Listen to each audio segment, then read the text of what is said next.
चित्तौड़गढ़ के दुर्ग में जाकर के, जौहर भूमि को नमन करके, मां कालिका के मंदिर में दर्शन करके मैं विभूत भी था। भाषा अवरुद्ध थी, भावनाओं से भरी हुई थी और इस बात को लेकर के भरी हुई थी।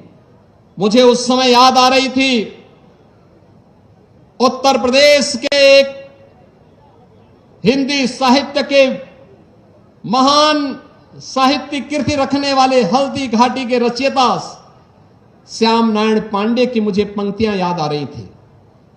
मैं देख रहा था उनकी पंक्तियां हल्दी घाटी में, मुझे बहुत उसके साथ कर रही थी।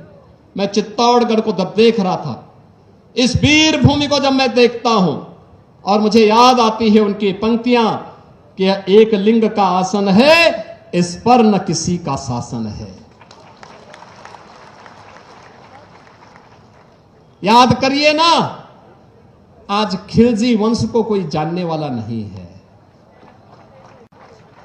बाबर और औरंगजेब का, अकबर की खानदान का कहीं अता पता नहीं है। याद करिए, खिलजी के नाम पर भारत के अंदर कोई नमूना दिखाई देता है क्या?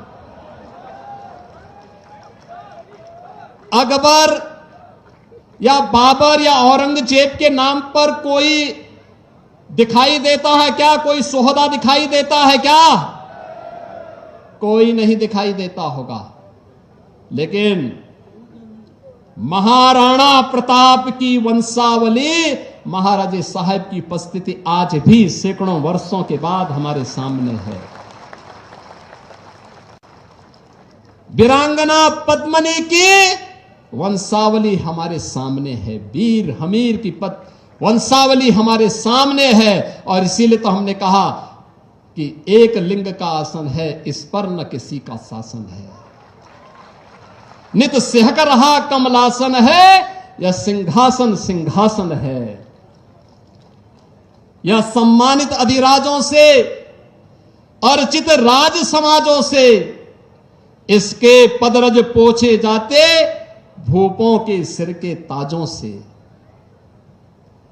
इसकी रक्षा के लिए हुई कुर्बानी पर कुर्बानी है, और राणा तो इसकी रक्षा कर, या सिंहासन अभिमानी है।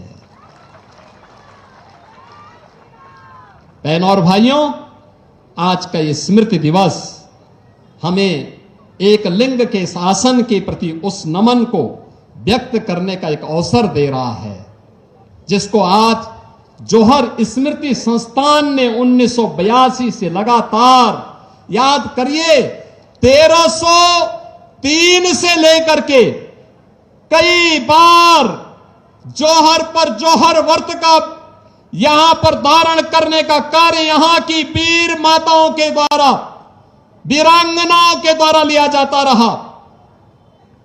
लेकिन आजादी के बाद ये प्रेरणा जिस राजऋषि को प्राप्त हुई, मैं उनकी स्मृतियों को भी नमन करता हूं, जिन्होंने वर्तमान पीढ़ी को इस बात का एहसास कराया कि आने वाली समय में ऐसी स्थिति पैदा मत होने देना कि हमारी बेटी और बहनों को, हमारी माताओं को जौहर व्रत धारण करना पड़े। इस प्रकार की परिस्थितियां न पैदा हो।